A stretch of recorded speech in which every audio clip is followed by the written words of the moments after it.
love all of you guys. Thank you. So many of you are my friends and been really good to Ron, and really care about what happens to this nation. So I thank you. And of course, you're supporting independent booksellers, so I appreciate that.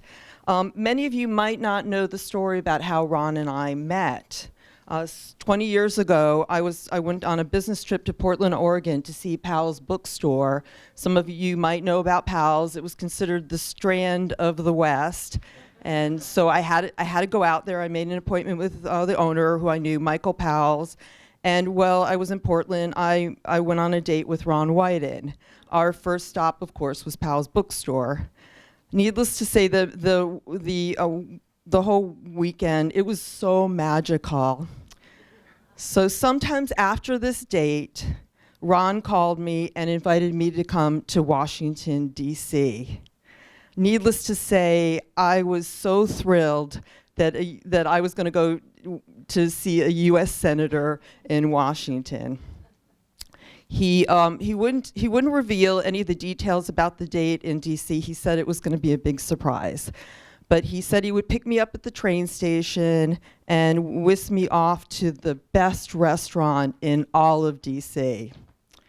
So I was very nervous and quite excited and obsessed about what I was going to wear.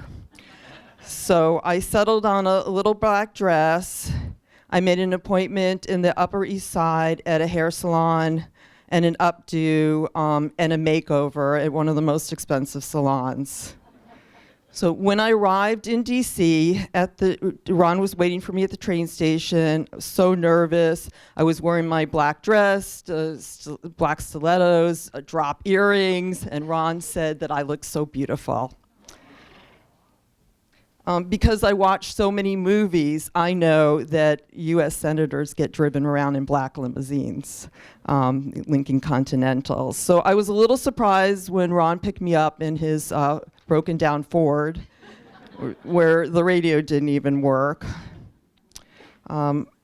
So he drove, we drove, we talked. He stopped at a restaurant in Massachusetts Avenue. When we got out, I walked in, and I was also surprised that there were no tablecloths there, and the restaurant was filled with families kind of hunched over eating Thai food. So being a New York City gal, of course, I'd imagined that Ron would take me out to the New York City equivalent of 11 Madison. I carefully asked Ron, "So is this the best restaurant in all of D.C.?" And he nodded. He said, "Yep, it's the best restaurant. Ezra Klein told me so." It's his favorite restaurant for the food. So at that time, nobody knew who Ezra Klein was, neither did I. He had not even worked at the Washington Post at that time.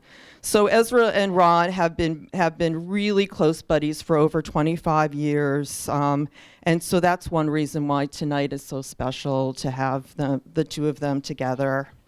The other reason why it's so special has to do with Ron and my ancestors. Ron's father, named Peter Wyden, was a very well-known author who had written over 12 books and had his own publishing company. But when his family first settled in New York City after escaping from the Nazis, they settled on 12th Street and 3rd Avenue. So that's only a block away from here. So Ron and I are convinced that Peter Wyden and my grandfather, who founded the store, Benjamin Bass, were friends. So that's why we just feel like if they are looking down at us today, they would just feel so proud of this. So it just feels like we've come full circle with Ron's book launch at the Strand, his first book. So please welcome Ezra Klein and Ron Wyden to the stage.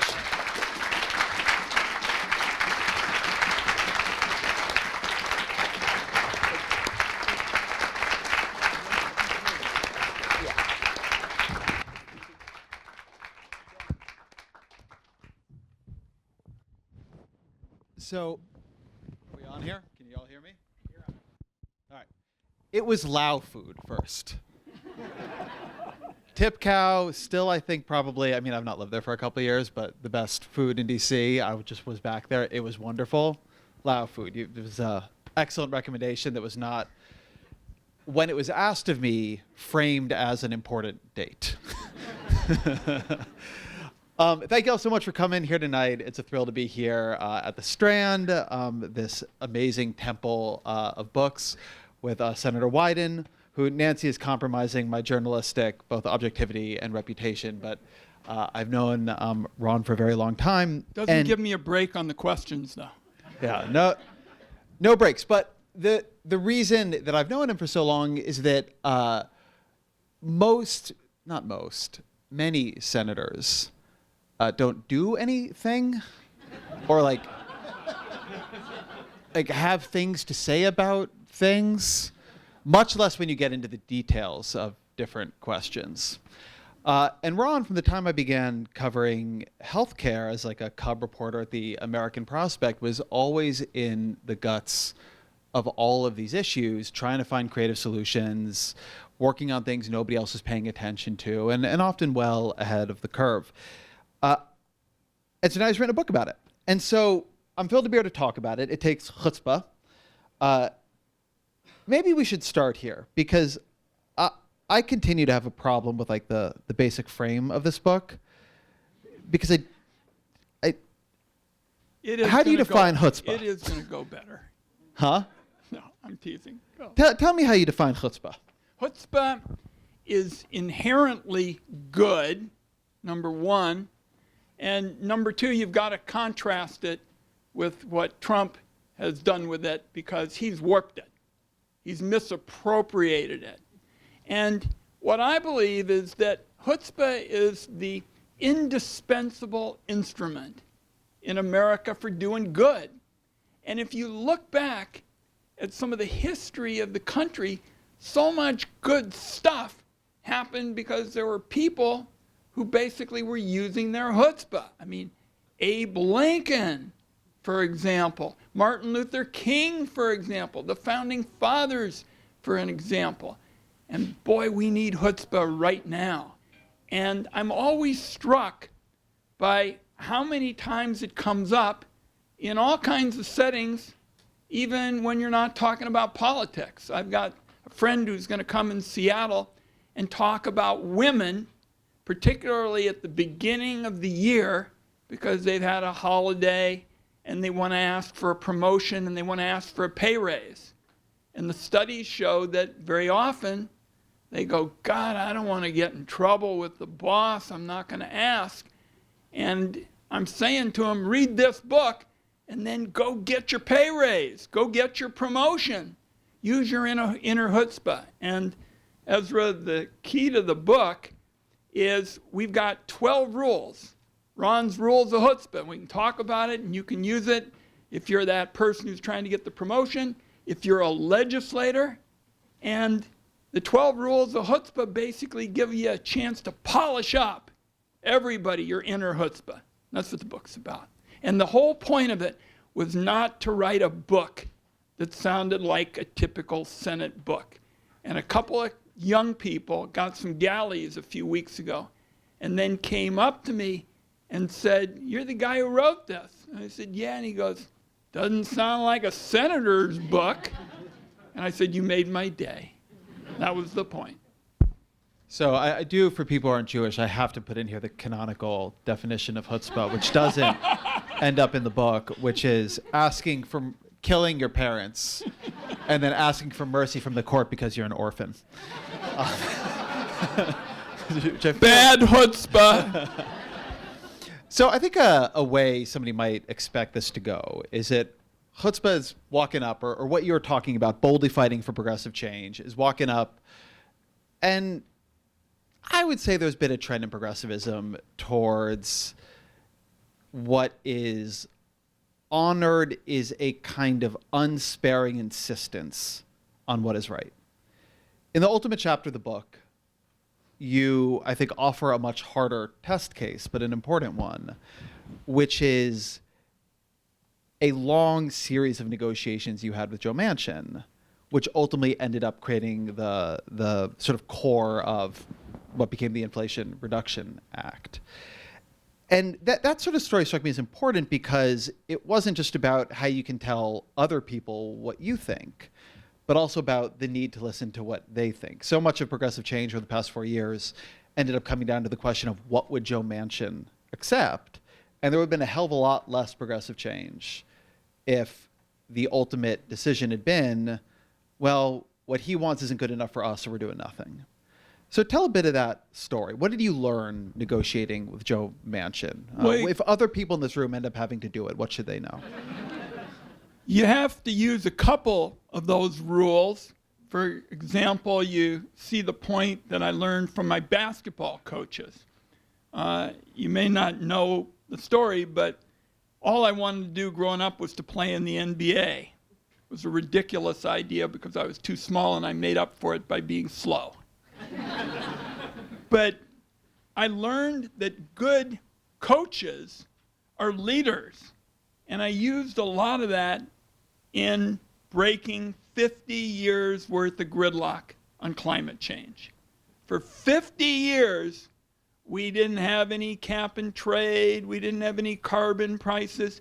Patrick Moynihan, who was in the Senate just wrapping up his wonderful career when I arrived, basically was saying New York City going to be underwater pretty soon because of climate change. And after cap and trade went down in 2010, most of the good people were giving up. And I was a pretty junior guy, and I said, I'm not giving up.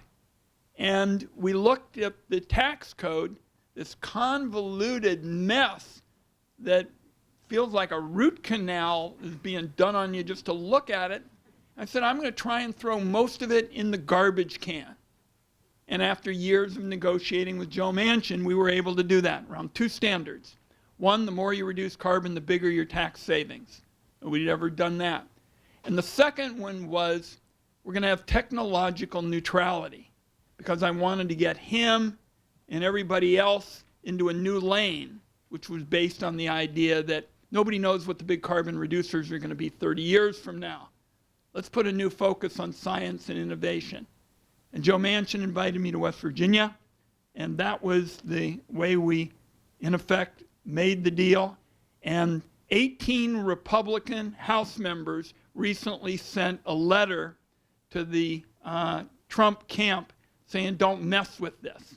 I don't know if we can keep it, but I'm telling you, if you look at everything that's happening, and these hurricanes and the fires and the like, they're natural disasters, yes, but they're also being driven by the fact it's so hot and it's so dry.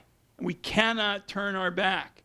And the fact that we've got this on the books now and 18 House Republicans look like they want to spend some capital in the House, 18 votes is enough to actually keep a progressive change. And I'm telling you, I'm going to bust my chops to make it happen.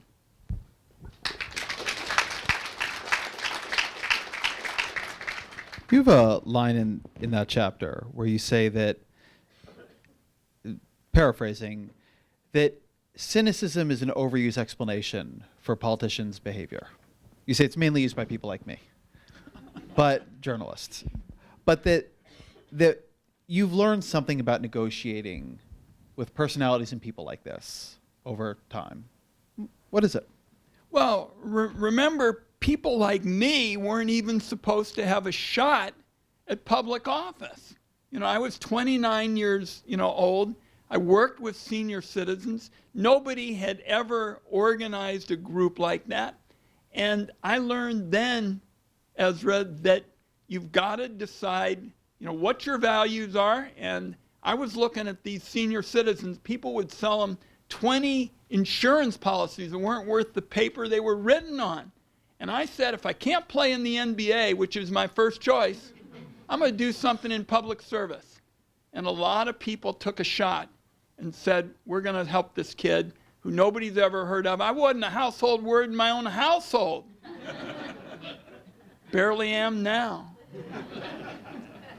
But I'm sort of exhibit A for believing you can defy the odds. And by the way, I got elected to the United States Congress at 31, and AOC did it the same way. I'm stopping this story. You're not answering my question at all here. Why I believe? You asked why do No, I I believe? didn't ask you what you believed. Oh, I why asked you I believe. what you've learned about negotiating with people. Like, man, like you, look, over the years I've watched you. You had Wyden Bennett, which probably most people here don't remember Bennett, but he was the senator from Utah, very Republican guy before Mike Lee, who Senator Wyden had a big and significant healthcare bill. You worked with Paul Ryan on a sort of bipartisan Medicare bill. You've worked with Joe Manchin. AOC is blurbed on the back of your book. So you have a pretty good capacity to negotiate with people from very, very, very different ideological worlds.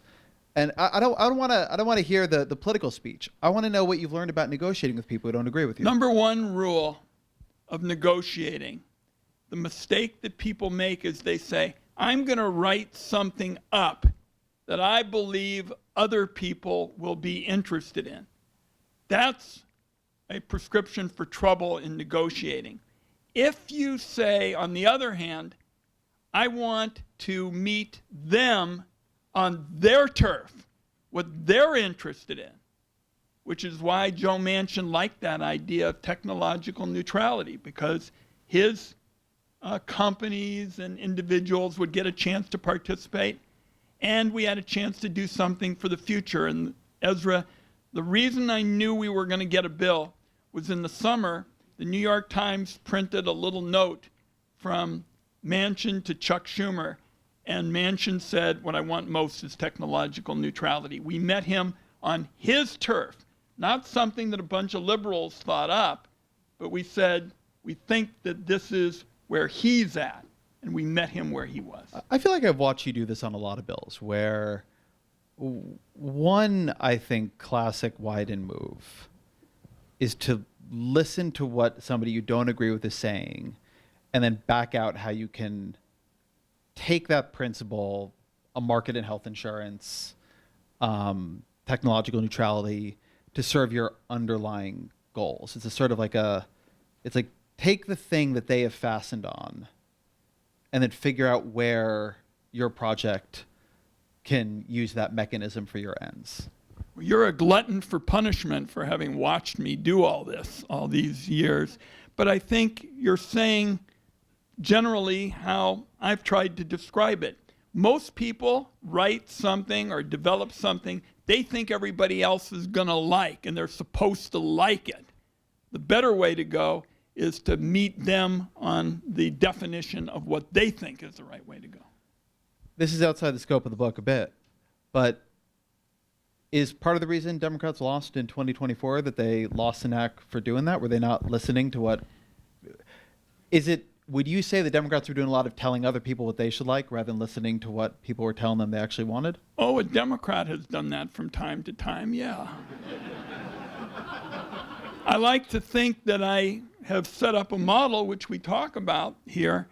Nancy's been to a bunch of them. We've had 1,100 open to all town hall meetings where people basically, I give no speech.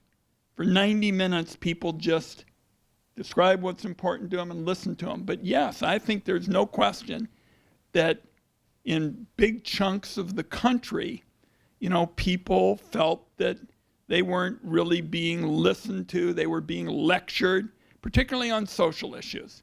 I mean, I have a very different approach on social issues. I was the first Democrat in the country to come out for marriage equality in 1995 when my state didn't want it and even the gay community thought it was too much. I said, if you don't like gay marriage, don't get one. Never said anything else on it. So I think there's a path going forward for us on these social issues, as well as some of the other things that we're talking about. But there are big macro issues, and Ezra and I talk economics all the time, but the late President Ford understood this. Nobody whips inflation. Remember he had the button, whip inflation? Nobody remembers that. He got creamed. Well, you youngsters, I think, even knew about it because I tried it out on you once. But the point was, nobody beats inflation. And the joke aside that nobody understood, I think is clear. That was what was driving it. And in terms of how Democrats talk about the economy now, what I'm saying is the focus has got to be on everything where the second word is bill. Medical bill, gas bill, housing bill, energy bill, bills, bills, bills. Because that's where people are, and even a lot of young people will point out they've never even seen inflation in their life. This is the first time that inflation not only has been an issue, they've never even seen it. We're a couple days away from Donald Trump taking the oath of office a second time. I heard a rumor that was coming up.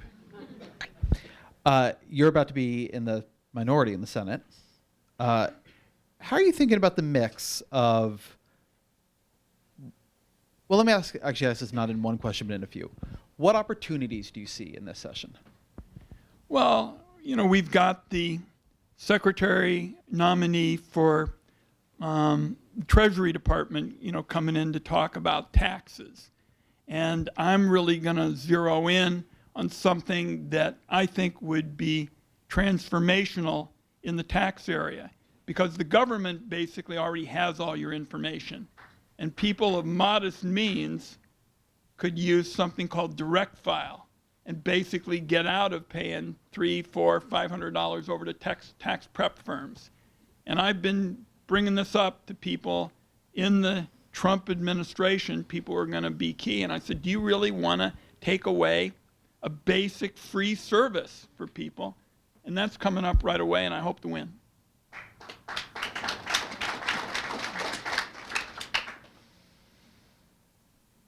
What else?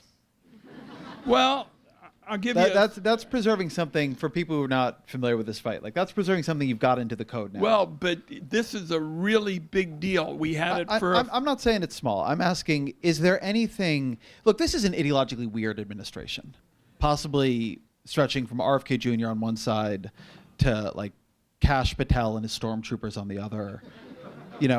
It's hard to know what people might be willing to work on, and hard for me, at least, from where I sit, to know what Republicans might be open to doing, because they're open to doing whatever Donald Trump tells them to do to a large extent. So are there places in this new ideological structure in Washington where Democrats are more open, Republicans are empowered but deeply confused, and Trump and his world are unpredictable, right? You just saw Musk and Ramaswamy win a fight with MAGA on immigration, which if you thought Trump was going to hold line on anything, it would be that. Are there things where you think, you know what, something weird might get done here? Republicans worked with you all on the Chips and Science Act. What's your outside play?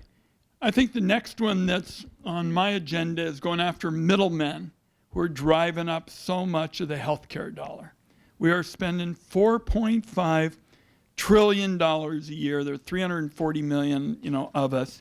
And these PBMs, some of you may have heard of them, pharmaceutical benefit managers, used to make sense 30 years ago because we didn't have all this data and people didn't know how to use it. Now they're basically ripping off seniors and taxpayers. We almost thought we were going to get this done in a really important piece of legislation at the end of the year, but Trump came in at the last moment, and after he had Democrats and Republicans almost ready to go, and they stole it after Trump had been bragging about how he was going to go after middlemen. And I called Trump and Elon Musk porch pirates, because we basically had the whole deal ready to go, and they came in and took it off the porch, and it would have helped seniors and taxpayers. So things like direct file, things like middlemen. I'm hopeful about housing. Housing is now a calamity in every corner of the country. People can't pay the rent. Young people can't get a first home. I have legislation called LIHTC to basically use the tax code. And then I've got a Republican, Dan Sullivan, on an important bill called MITEC, Middle Income Housing Tax Credits. So housing, healthcare, taxes, there's some windows there. I will tell you, I'm not going to sugarcoat this. This is going to be a very, very challenging time. And when you have all three branches of government, and somebody like Donald Trump, who basically is making up his own rules as he goes. I mean, look at what's happened today in the Armed Services Committee, where the committee couldn't even get the information on the nominee because the Trump people wouldn't give it to them. They're taking the whole advise and consent provisions of the United States Constitution and basically throwing it in the trash can because they don't feel like honoring rules that the Founding Fathers came up with. So this is not going to be a walk in the park. But I gave you 3 examples of things where I think there can be change. So then let me ask you about things where the question is going to be opposition. The structure of feeling, of political feeling of this moment is really different than 2017.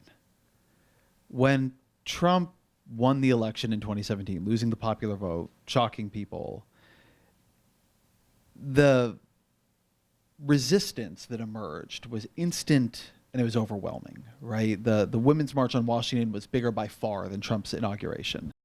And there's a very empowered Democratic Party that understood Trump as a sort of aberrant figure that had to be stopped, right? There's a clarity to that for Democrats. This has been a very different feel. Trump, I think, has won a much larger cultural victory than he won electorally. Electorally, it was close. Culturally, things feel like they've just shifted dramatically, right? You see this in the way corporations are acting. You know, he's flanked by these billionaires like Musk. Meta's getting rid of all of its DI initiatives, right? There's like a lot of change around him. If Trump felt like the past in a strange way in 2017, it feels more like the future now. And Democrats, in my reporting, in my sense, are very uncertain on how much to resist this, how much to show they understand the new world. You see this in the Democrats co-sponsoring the Lake and Riley Act. How do you think about what opposition means right now? Well, first of all, a lot of people I know who are progressive Democrats are debating whether they should stay in the United States. I mean, you probably talk to them all the time. You know, should I stay? You know, what's this going to be like? I just hope tonight I can make a persuasive case that everybody here has got to stay and fight. Period. Stay and fight. The stakes are too great to just pack up and say, I'm done. I'm walking away. I've told you it's not going to be easy. I've told you some examples that I think can make a difference, that can help respond to the frustration. There were issues that weren't dealt with very well in the campaign. I thought food prices, was a huge missed opportunity to basically, and we picked up on it at home in Oregon with Kroger's and Albertsons, where we busted the biggest food merger proposal in the history of the United States, but got no coverage in the presidential campaign. So we can talk about specific examples that give people a reason to stay and fight, but I believe Ezra's proposition about people feeling very differently than they did after the last Trump victory. Remember, we had the march, and all of a sudden there were zillions of people from all over the country. Right now, people are saying they're tired, they're worried, they're thinking about leaving. I'm hoping that this book and talking about something that is a proven winner, the American determination and grit and willingness to beat the odds, will keep people with me in the fight. I want to set a higher bar than don't flee the country. We got to win on that first. Like I think that it's true that the resistance to Trump is going to be ineffective if everybody moves to the UK. Although if you go to Canada, it's not going to be better there for very long if you're following their politics at all. This is not, you gotta set your home somewhere. You say in the book that there are 2 ways to make change, and they should actually be thought of somewhat equally. You can make good things happen. You can stop bad things from happening.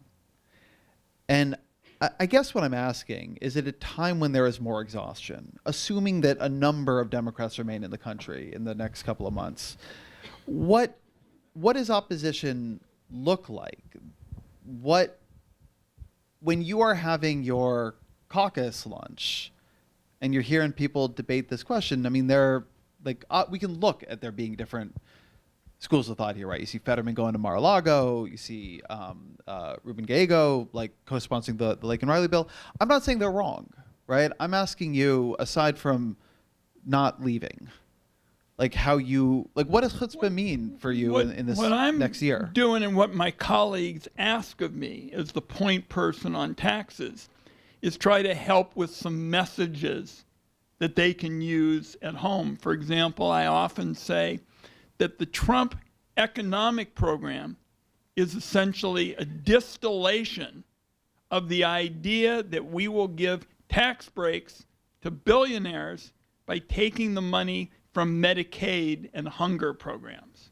And people say, all right, I got that. Let's talk about some others. And we're talking, for example, about the clean energy tax credits right now. And I think I've shown that there's a reason to be encouraged, because in much of the South and the West, in red areas, we've been able to get those clean energy tax credits, so it already is producing results. There are Republicans in the Senate, because we held the damages down to essentially those 3 votes, but the senator from North Carolina is going to have a tough race, probably a primary from the right. The senator from Iowa is going to have a tough race. Look at how she has handled the defense, issue. Certainly, Bill Cassidy already has a primary from the right. 3 votes, folks. Then you have a different Senate.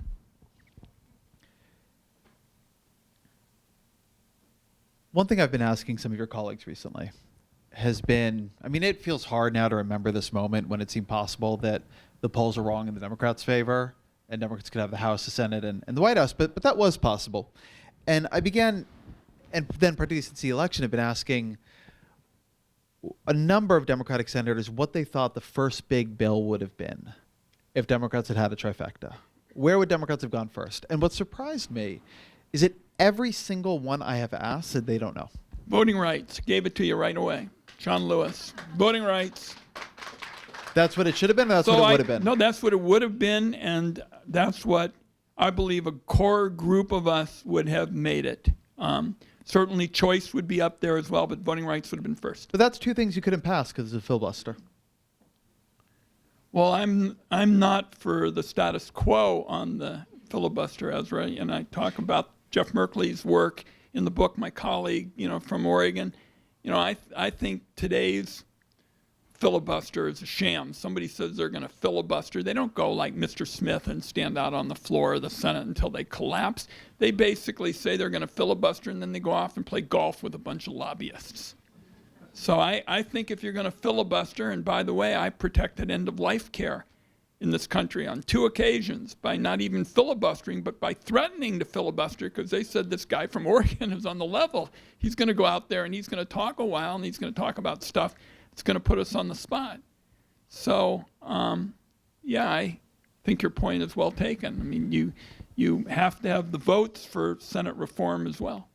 So the other point on that is that I think there's been some drift in what Democrats stand for. There's an old political consultant line, I've heard it attributed to Dick Morris, that there are no multi-issue candidates. There are single-issue candidates and no-issue candidates. That you either have that definition or you don't. Donald Trump, he's really a single-issue candidate about immigration. I could not have told you, and I'm a professional political journalist, what Kamala Harris would have tried to pass first. And in fact, when CNN asked her, she couldn't tell them. But nor did Joe Biden put that clearly. And I think that reflects actually some success. In 2010, Democrats passed the Affordable Care Act. That gave them the big victory they've been looking for in healthcare, right? There's more to do, always is, but that's not going to be the next big thing. They got quite far. Then there was the IRA, so the climate investments largely got made.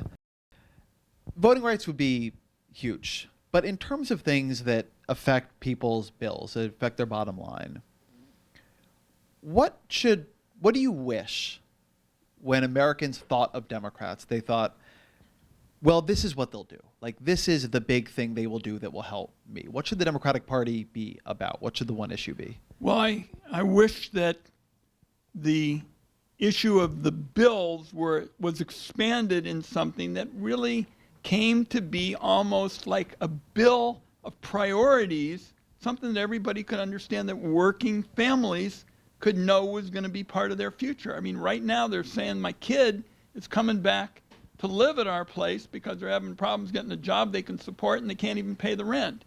So I think I'd expand my analysis, because people do like the focus on bills and everybody gets it. And I've been doing stuff about the utility prices in Oregon, electric costs and the like, to expand it to something that would really be a kind of nuts and bolts. Here's what we're working on for working families to have a different future.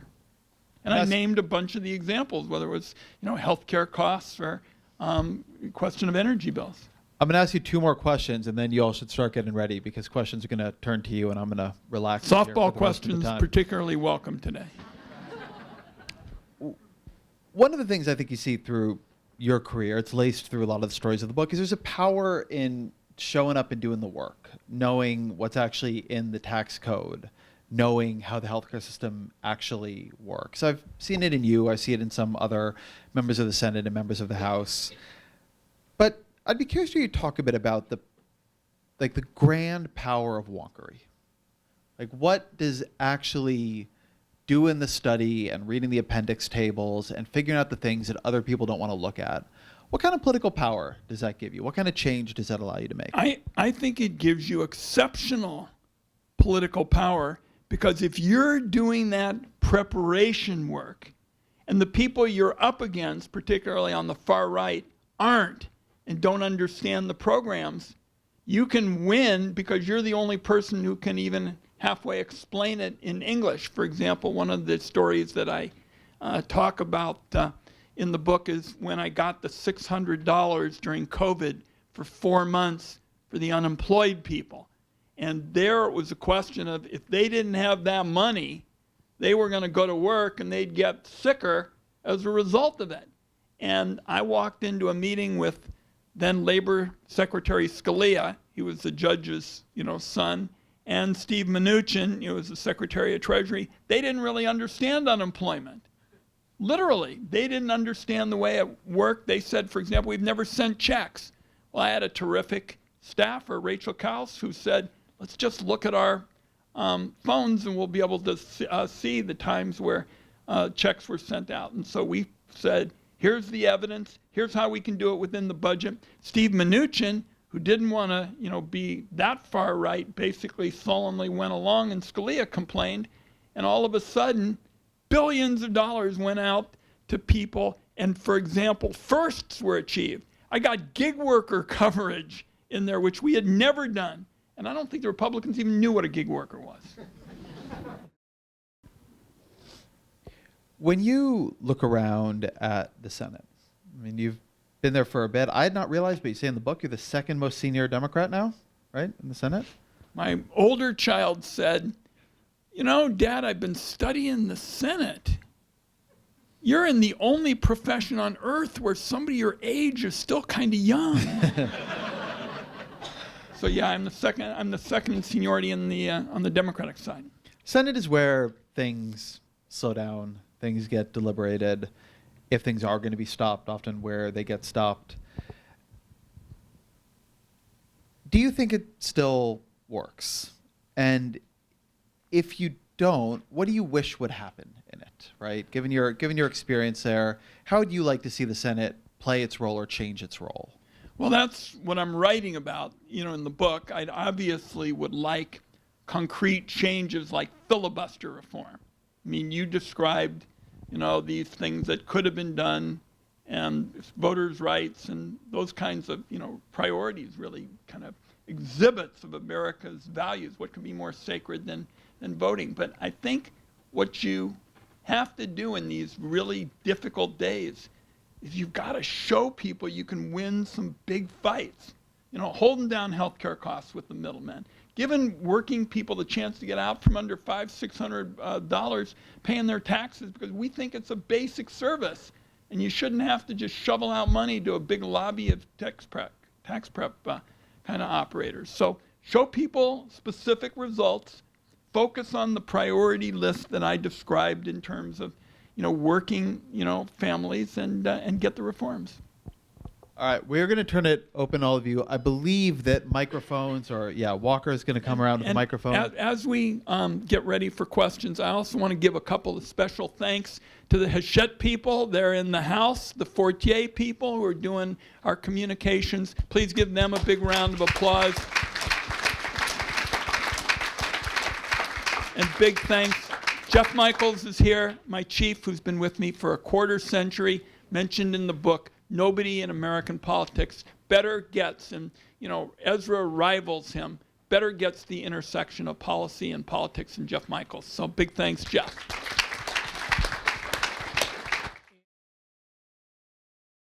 Thanks a lot. Terrific conversation. I read the first rule is make noise. And we have a whole industry, Ezra, called journalism that presumably is supposed to make noise. Now, what do we do when they refuse to? And I'm going to give you a very, very simple example. I've sued a bunch of federal judges for fraud because they quite simply replaced parties' argument in my lawsuit with their own argument, and they adjudicated their own argument. They were both the lawyers and the judges. They agreed with the argument. I sued them for fraud, and their defense was that in the cases when judges act from the bench, quote unquote, maliciously and corruptly, in the case called as Pearson against Ray, federal judges gave themselves the absolute immunity from prosecution for acting maliciously and corruptly. And I couldn't get anybody to talk about it, including the New York Times, and then Trump case came over.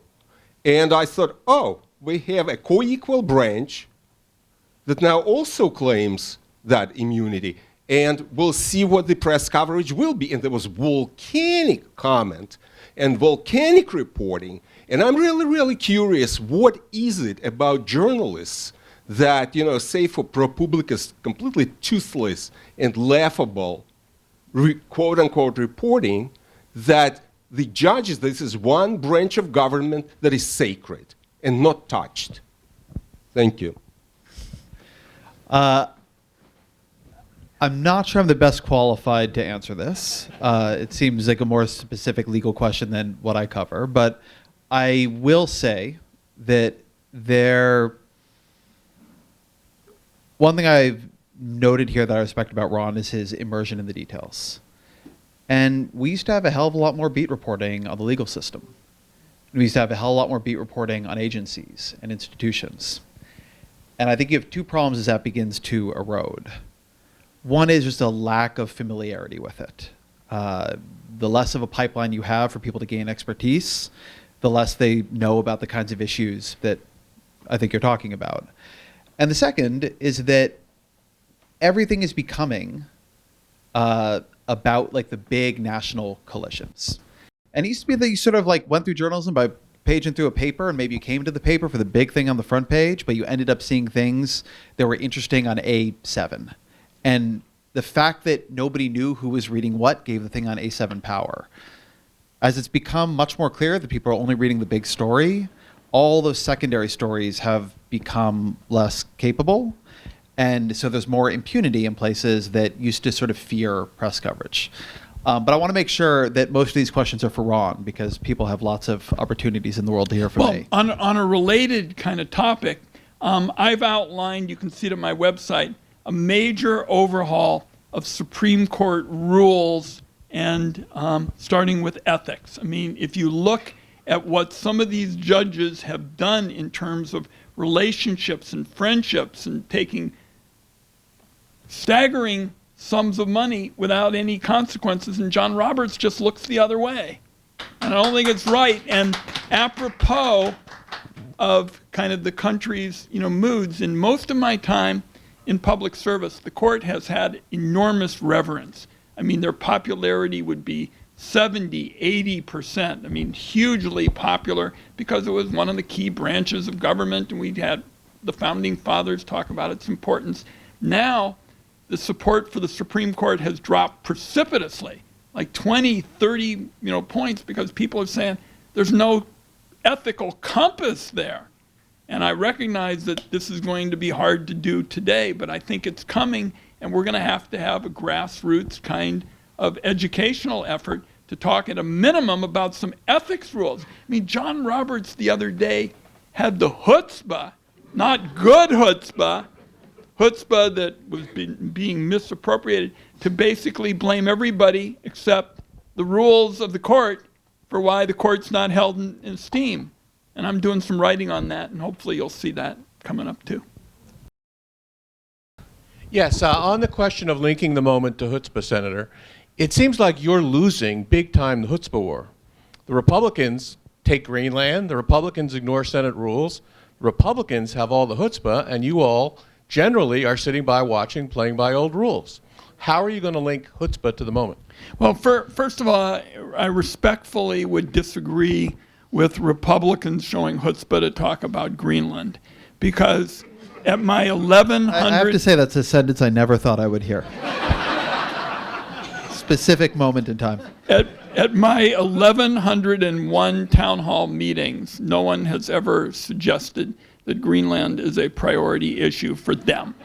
Food prices, healthcare prices, gas prices, the stuff I'm talking about is, to them, the priorities, and it's going to be taken on big odds. For example, on taxes and healthcare, you're going up against the biggest lobbies around. And on the clean energy tax credits, where I didn't have Republican support for a long time, now those House members like it because it's helping their district, we beat them. We beat them because they couldn't defend the status quo. And we went out and said, you've given billions of dollars to the fossil guys. And that's why AOC and other reformers are on the back of this book, because they said somebody took on big oil. And he happened to have a gavel in his hands. I don't have it right now because I'm the senior Democrat. But I think on the issues we're talking about, if we're going to change the tax law, I've got to get a lot of people to take on big lobbies. And that's going to take a hell of a lot of chutzpah. And I will say respectfully, I don't know a soul who cares about Greenland. Thank you so much. Really appreciate it. Feeling inspired. But so they say that, I think there's a saying that a lie travels halfway around the world while the truth is still putting on its shoes. And we're living in a world where billionaires like Elon Musk kind of control a lot of the means of communication and are out there really pushing those lies. You know, Meta's got the AI slot machine coming, and it feels like we're in this kind of post-factual world where people are, where these companies are manufacturing anger, and it just feels like you're, like I'm a journalist as well, it feels like you're just constantly fighting against misinformation, and poorly allocated anger. And I guess, how do you see us fighting that and staying positive going forward? Well, 1,101 town hall meetings is going to be met with a couple more here in 3 days at home, because I think in these kinds of situations, elected officials, and they're not doing very many of these kinds of open to everybody sessions, they've got to do it now more than ever for the reasons you're talking about. Now, I will tell you, on the basis of the last couple of days, Musk has more people gunning for him than people think. I mean, you listen to Steve Bannon, for example, and Steve Bannon is working up a lather going after, Musk, and he's got a big following. So I don't think he's home free, and wouldn't surprise me if Trump at some point say, who's this guy who constantly follows me around and thinks he's president?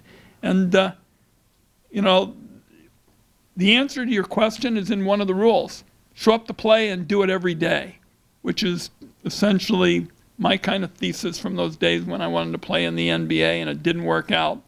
And a whole lot of people gave a damn and said, we're going to bet on this guy for public service. And that's why I've had these opportunities. And as long as I'm in this kind of business, I'm going to recognize the importance of the First Amendment and countering what you're talking about. People call me the hawk, the First Amendment hawk of the Senate. And I said, thank you very much.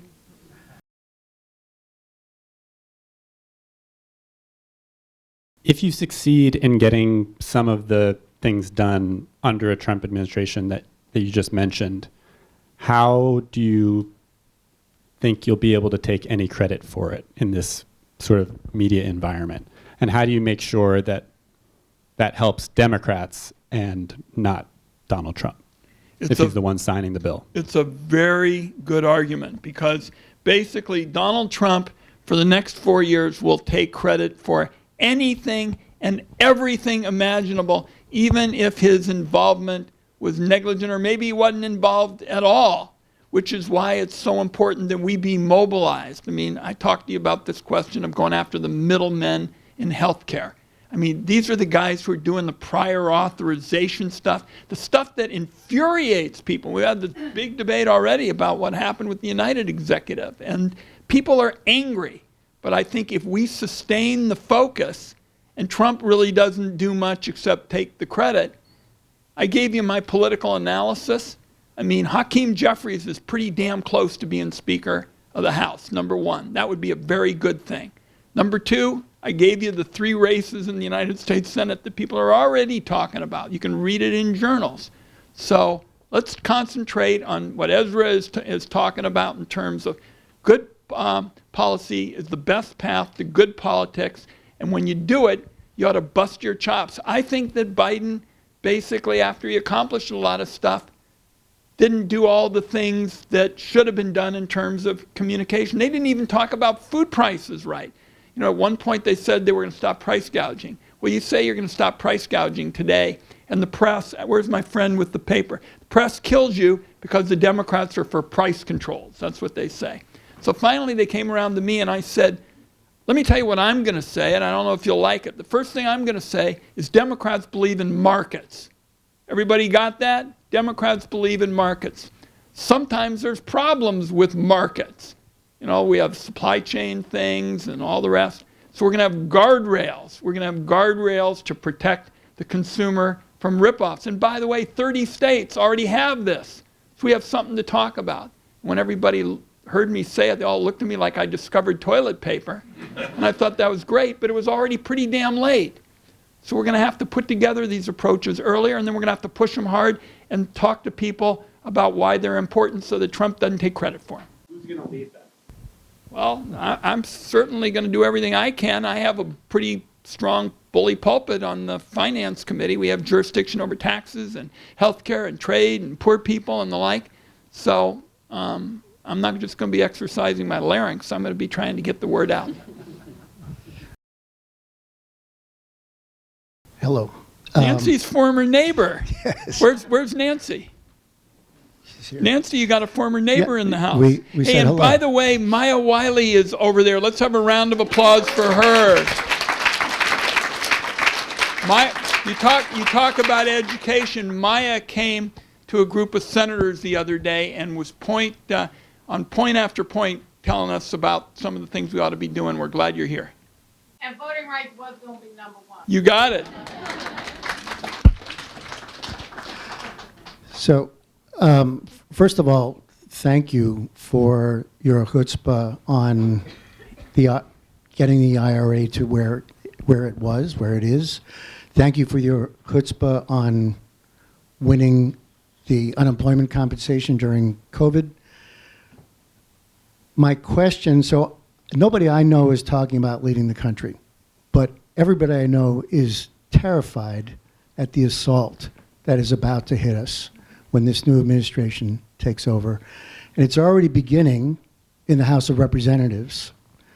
And it was very dispiriting for me and everybody I know to have the Democrats, all but 10 Democrats in the Senate, vote to advance debate on Lake and Riley, which is an unconstitutional measure, which would separate families if somebody is arrested for a petty crime, not convicted, but arrested, and would give power to attorneys general in Republican states to set federal policy. So it was very dispiriting that this first initiative out of the MAGA Republican House got brought over to the Senate, and the Senate just basically rolled over and said, yeah, let's do this. I know the vote hasn't happened yet. I know there's discussion about amendments.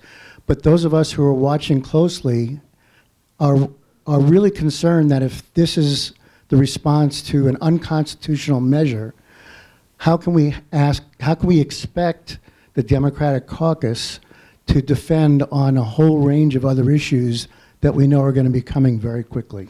Without putting you all to sleep, let me talk a little bit about legislative history, which I think is relevant to this discussion. All through last year, we made a big effort to have a bipartisan immigration bill. It was led by Chris Murphy, terrific progressive young Democrat from Connecticut, I think can be a real star, and a very, very conservative Republican, probably the most conservative Republican in the Senate, a fellow by the name of James Lankford. They had a proposal, and we busted our chops to get it out on the floor for a discussion. And virtually all of us who are progressive, we said, hey, we don't like a lot of stuff in this bill, but we want to get it out there. That was the position of the Democratic caucus. What happened? Trump barks, and then all of a sudden we don't have any bill.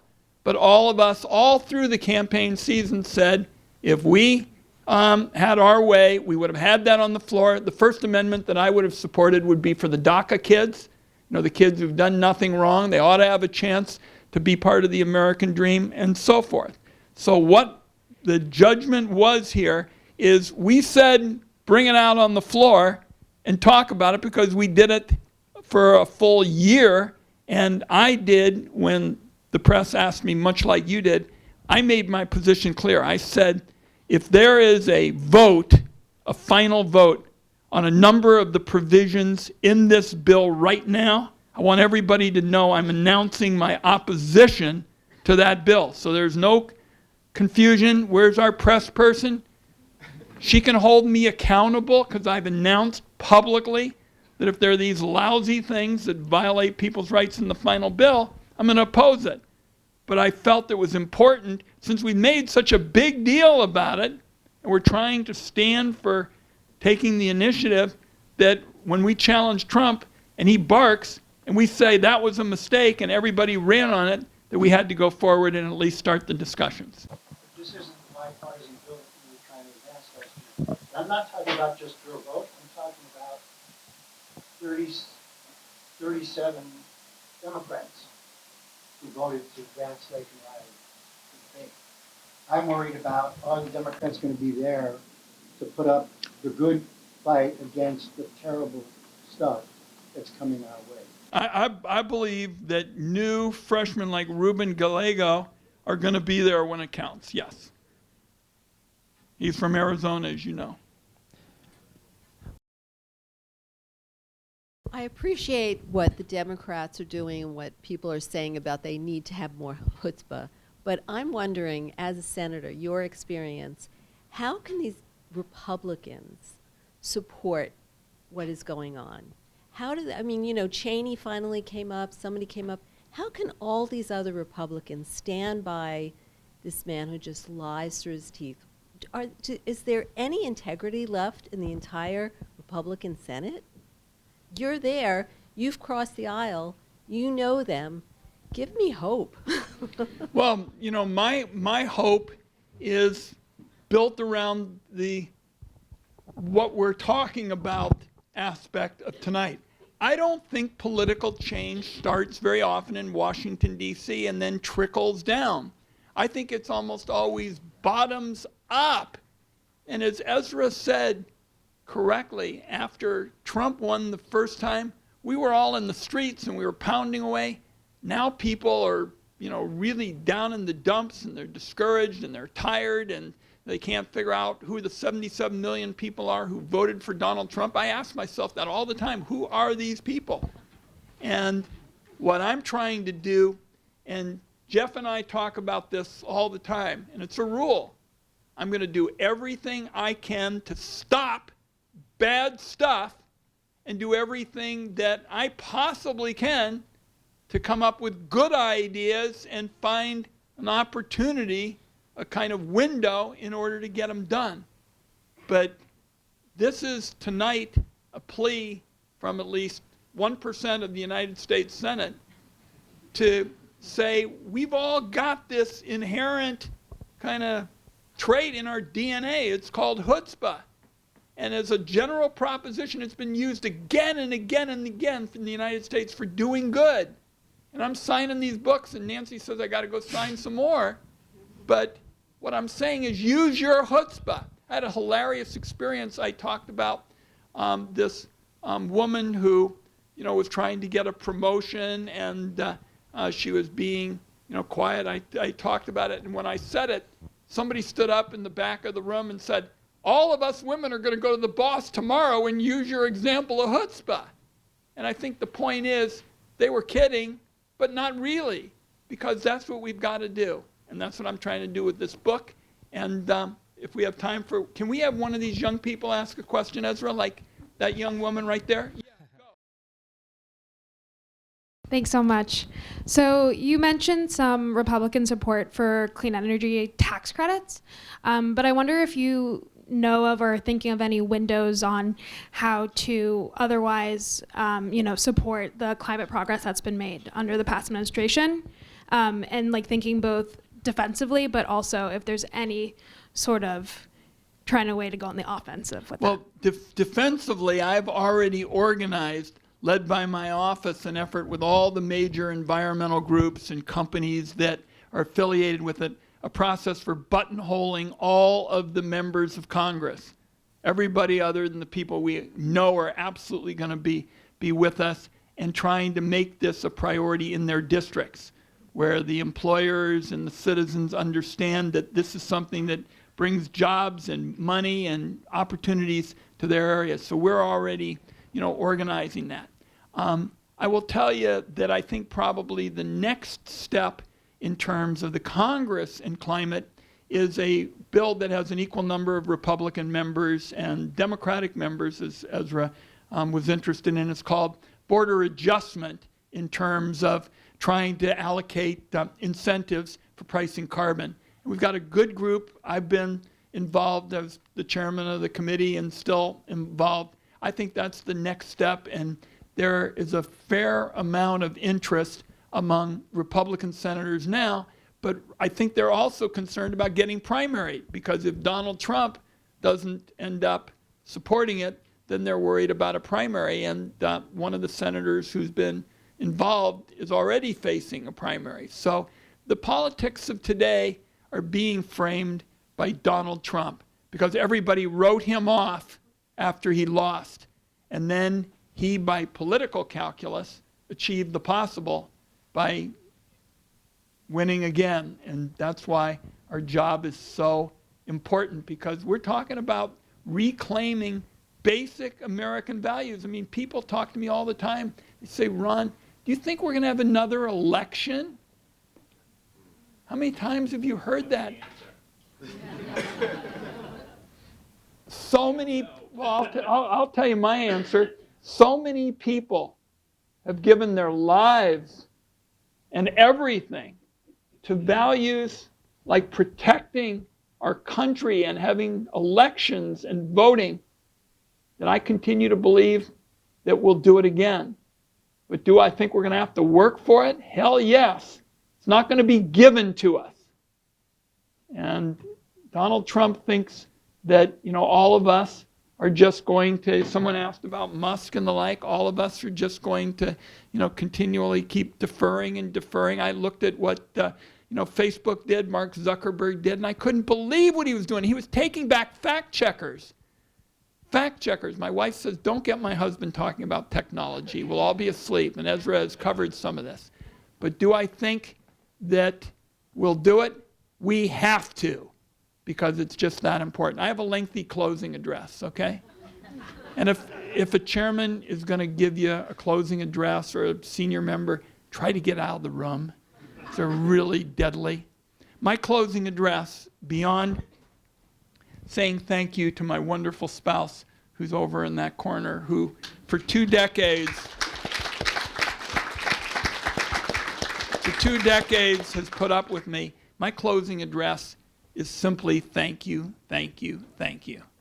What this has all been about, and people have been pretty blunt, is this is exactly what we got to do now, because people are asking these questions. What comes next? And we've got the country's premier progressive journalist who's asking these questions. And I'm going to go back and think some more about how to answer his questions. But I want to tell you how much I appreciate the chance to be with you, far from my home, 3,000 miles away, to hear your viewpoints. And this is not an official proceeding, but I just want everybody to know I'm making a motion now to have all these good conversations be continued. Hearing no objection, it's so ordered. Thanks, everybody.